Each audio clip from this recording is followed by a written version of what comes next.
Hello everyone. In the last class we are discussing about different uncertainty in measurements. We have discussed about the scientific notation also. Today we are going to discuss about accuracy and precision. So what is accuracy and precision? Let's say we want to calculate a data. हमें कोई भी particular scientific measurement में data calculate करना है भाई, और उसके जो measurement हम करते हैं, measurement में कुछ values आती हैं. अगर वो values हमारी जो ट्रू वैल्यू है, जैसे से फॉर एग्जांपल हमारे पास क्या है, एक वे हम बॉइलिंग पॉइंट कैलकुलेट कर रहे हैं वाटर का जो कि 100 डिग्री सेल्सियस है, और मैं अलग अलग मेजरमेंट करता हूं अलग अलग इंस्ट्रूमेंट से, तो मेरे पास ये वैल्यूज ऐसे कुछ आते हैं. अगर मैं इन वैल्यूज को रिप्रेजेंट करने की कोशिश करता हूं तो भाई 100 डिग्री सेल्सियस यहाँ पे आपके पास मान लिया 99 है, ये 2 टाइम्स आ रहा है, 100 डिग्री भी 2 टाइम्स आ रहा है. दैट मीन्स व्हाट, जो वैल्यूज हमने कैलकुलेट करी हैं वो ट्रू वैल्यू के बिल्कुल नजदीक हैं, बिल्कुल जो है वो एक दूसरे के आसपास हैं. तो ट्रू वैल्यू और जो कैलकुलेटेड वैल्यूज हैं वो सिमिलर हैं, ऑलमोस्ट सिमिलर है, बहुत कम डिफरेंस है. तो ऐसे डाटा को हम बोलते हैं accuracy. On the same line से फॉर एग्जांपल मैं again boiling point of water calculate करता हूं भाई, फर्स्ट में, सेकंड मेजरमेंट में और थर्ड मेजरमेंट में मेरे पास जो वैल्यूज आती हैं वो आती है 70, 71 एंड 70. ओके, तो ये वैल्यू जो है हमारी ट्रू वैल्यू क्या थी प्यारे बच्चों, वो थी 100 डिग्री सेल्सियस. हम एज्यूम कर रहे हैं किसी भी वैसे आपके पास 70, 71 डिग्री सेल्सियस नहीं आता है boiling point of water, we are just assuming. तो हमारे पास 100 डिग्री सेल्सियस से जो 70 डिग्री सेल्सियस है वो बहुत दूर है. मतलब क्या है आपके पास, मतलब ये है कि जो ट्रू वैल्यू है उस ट्रू वैल्यू से जो वैल्यू हम कैलकुलेट कर रहे हैं वो बहुत दूर है, लेकिन वो वैल्यूज एक दूसरे के बिल्कुल नजदीक हैं. अगर जो डाटा हम कैलकुलेट कर रहे हैं वो एक दूसरे के नजदीक हो, ठीक है, एक दूसरे के बिल्कुल नजदीक हो, तो उसको हम बोलते हैं प्रिसाइज डाटा. अगर वो ट्रू वैल्यू के बिल्कुल सिमिलर हो तो उसको हम बोलते हैं एक्यूरेट डाटा. ओके, तो प्रिसाइज डाटा क्या होता है, the data which is close to each other, जो एक दूसरे के क्लोज है, तो उसको हम बोलेंगे भी precise data. And accurate data, the data which is close to true value, जो डाटा ट्रू वैल्यू के बिल्कुल क्लोज है उसे हम बोलते हैं एक्यूरेट डाटा. और जो डाटा प्यारे बच्चों एक दूसरे के बिल्कुल क्लोज है लेकिन ट्रू वैल्यू से बहुत दूर है उसे हम बोलते हैं कौन सा डाटा, प्रिसाइज डाटा. अब देखो ये हमारे पास जो वैल्यूज हमने कैलकुलेट करी ये एक दूसरे के भी बिल्कुल नजदीक है भाई, तो ये डाटा हाईली एक्यूरेट होने के साथ साथ प्रिसाइज भी है, एक्यूरेट भी है और प्रिसाइज भी है. लेकिन ये डाटा सिर्फ क्या है, प्रिसाइज. तो प्रिसाइज होने के लिए डाटा को क्या होना होता है कि उसकी जो close proximity with each other होनी चाहिए, बल्कि एक्यूरेट डाटा में close proximity with true value होनी चाहिए. Okay, so this is accuracy and precision. Next we will discuss about significant figure.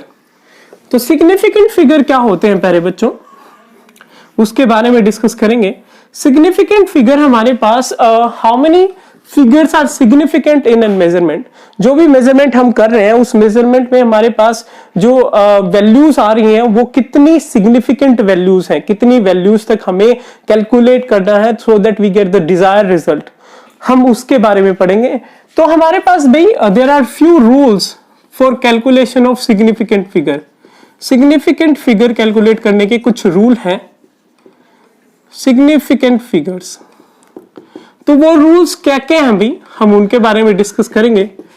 जो सबसे पहला रूल है वो क्या कहता है कि जितने भी नॉन जीरो डिजिट्स हैं, all non zero digits are significant.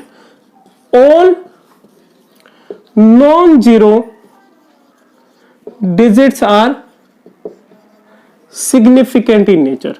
जितने भी नॉन जीरो डिजिट्स है ना प्यारे बच्चों, वो क्या होते हैं भाई, वो सिग्निफिकेंट होते हैं. जैसे अगर मैं बात करूं 5, 6, 7, 8, 5, 6, 7, 8 मेरे पास एक वैल्यू है, तो इसमें सिग्निफिकेंट फिगर कितने हो जाएंगे भी, 4 फिगर सिग्निफिकेंट हो जाएंगे, क्योंकि सारे के चारों क्या हैं, नॉन जीरो है. अब बेटा हम आते हैं जीरोस पे. zeros in between non-zero digit, zeros in between non-zero digits are significant। भाई हमारे पास जो नॉन जीरो डिजिट्स के बीच में जीरोस है ना, वो क्या होते हैं प्यारे बच्चों, वो सिग्निफिकेंट होते हैं। जैसे 707, इसमें कितने सिग्निफिकेंट फिगर है, 3। ये भी सिग्निफिकेंट है क्योंकि ये दो नॉन जीरो डिजिट्स के बीच में आ रही है। अब अगर मैं बात करूं जीरोस टू द राइट, तो जीरोस टू द राइट, जो राइट साइड में जीरो रहेंगी किसके, नॉन जीरो डिजिट्स के। Zeros to the right of non zero digits are not significant या फिर नॉन सिग्निफिकेंट आप कह सकते हैं। वो नॉट सिग्निफिकेंट है अगर आपके पास क्या नहीं है अभी, डेसिमल पॉइंट नहीं है। अगर डेसिमल पॉइंट है तो सिग्निफिकेंट है। मैं एक बार बता देता हूं, देखिए यहां पे क्या होता है हमारे पास, लेट्स से अगर मेरे पास ऐसे 20 है और 2.0 है, अगर डेसिमल पॉइंट है, क्योंकि यहां पे क्या है, डेसिमल पॉइंट है, अगर डेसिमल पॉइंट है तो ये हमारे पास क्या है भाई, ये हमारे पास सिग्निफिकेंट है। अगर डेसिमल पॉइंट नहीं है तो सिग्निफिकेंट नहीं है। तो इसमें सिग्निफिकेंट फिगर 1 है, सिग्निफिकेंट फिगर 1 है प्यारे बच्चों, और इसमें सिग्निफिकेंट फिगर 2 है। तो ये जीरोस टू द राइट की बात हुई। अब बेटा बात होती है zeros to the left. Zeros to the left are, zeros to the left of non-zero digit are non-significant। जो लेफ्ट में अभी चाहे आपके पास डेसिमल हो या ना हो, वो नॉन सिग्निफिकेंट होती हैं अभी। जैसे 0.006, इसमें कितने सिग्निफिकेंट फिगर है, 1 ओनली। ओके, तो ये हमारे पास कुछ रूल्स थे।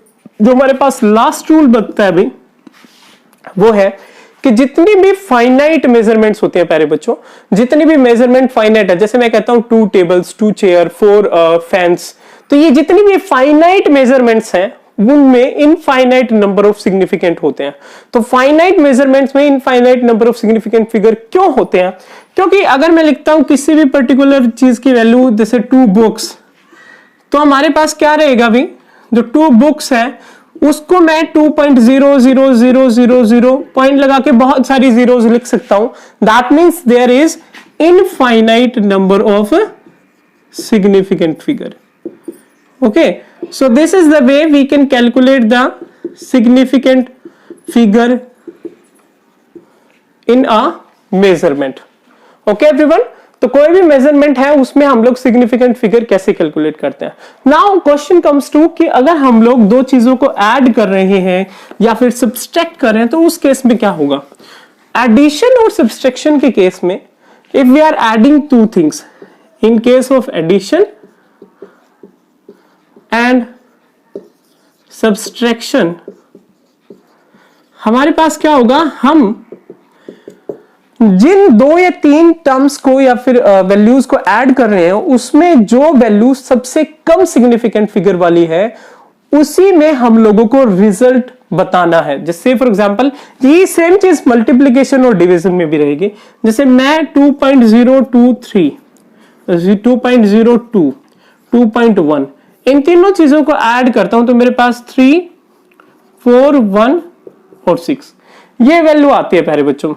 तो अब इस केस में मैं क्या कर सकता हूं, मेरे पास जो लिस्ट सिग्निफिकेंट फिगर वाली वैल्यू है, लिस्ट सिग्निफिकेंट फिगर किसमें है, लिस्ट सिग्निफिकेंट फिगर हमारे पास 2 इसमें है अभी। तो मुझे इस पर्टिकुलर वैल्यू को 2 टर्म्स में, मतलब 2 डिजिट्स तक ही या फिर 2 सिग्निफिकेंट फिगर तक ही मुझे रिजल्ट को बताना है। तो मेरे पास एग्जैक्ट वैल्यू क्या आ जाएगी, 6.1। मतलब जो लिस्ट सिग्निफिकेंट फिगर वाली वैल्यू है उसके सेम ही आपके पास रिजल्ट होगा, अगर आप मल्टीप्लिकेशन करें, एडिशन करें, डिवीजन करें। So this is all about significant figure, accuracy and precision. Okay, now we move on to next topic, that is dimensional analysis.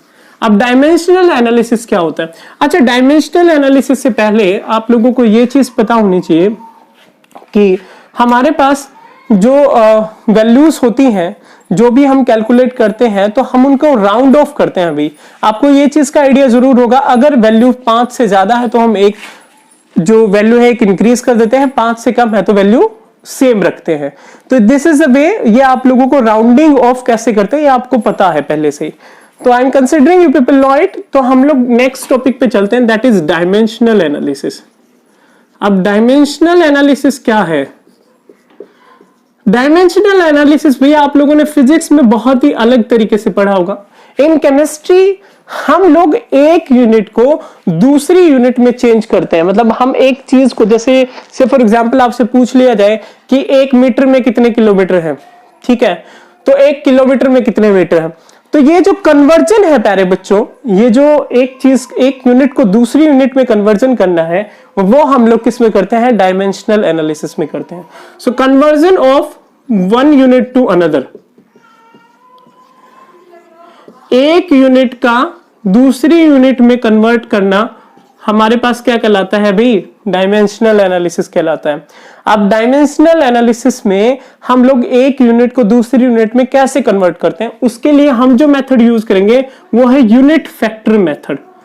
अब प्यारे बच्चों यूनिट फैक्टर मेथड क्या होता है, इसको हम एक एग्जांपल से समझेंगे। जैसे अगर मैं पूछता हूं कि आपको बताना है कि 5 इंच में कितने सेंटीमीटर होते हैं, और आपके पास गिवन है that 1 inch is equal to 2.54 centimetre. Okay, 1 inch आपके पास 2.54 सेंटीमीटर के इक्वल है। तो डायमेंशनल एनालिसिस में हम लोगों को क्या करना है? हमें यूनिट फैक्टर निकालना है। यूनिट फैक्टर मतलब अगर मैं इसको ऐसे कर दूं, 1 is equal to 1 inch by 2.54 centimetre, या फिर 2.54 centimetre divided by 1 inch. Okay, तो ये हमारे पास जो ये फैक्टर निकला है भाई, ये यूनिट फैक्टर है, और इस यूनिट फैक्टर से हमें मल्टीप्लाई करना है जो भी वैल्यू निकालनी है। अब मैंने पूछा है कि 5 इंच में कितने सेंटीमीटर हैं, तो 5 इंच में कितने सेंटीमीटर होंगे प्यारे बच्चों? 5 इंच में सेंटीमीटर निकालने हैं हमें, तो हमें यूनिट फैक्टर से मल्टीप्लाई करना पड़ेगा भाई 5 इंच। हमें क्या करना है? जिस वैल्यू को हमें कैलकुलेट करना है। अब बात आती है भाई कौन सी यूनिट फैक्टर से मल्टीप्लाई करें। आपको उस यूनिट फैक्टर से मल्टीप्लाई करना है जिस यूनिट फैक्टर में आपको जो वैल्यू कैलकुलेट करनी है वो ऊपर हो। हमें 5 इंच में सेंटीमीटर पूछने हैं, तो ऊपर हमें सेंटीमीटर को रखना है। तो 5 inches contain centimetre is equal to 5 inch into 2.54 क्या है? सेंटीमीटर डिवाइडेड बाय 1 इंच है। तो ये कैंसिल आउट हो जाएगा। आपके पास जो वैल्यू बचेगी वो कितनी बचेगी भाई?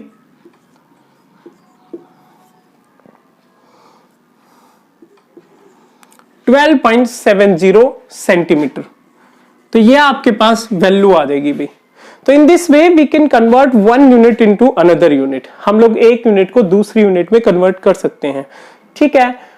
तो हम लोगों को क्या करना है कि यूनिट फैक्टर कैलकुलेट करना है, और यूनिट फैक्टर से जो वैल्यू कैलकुलेट करनी है उसे मल्टीप्लाई करना है।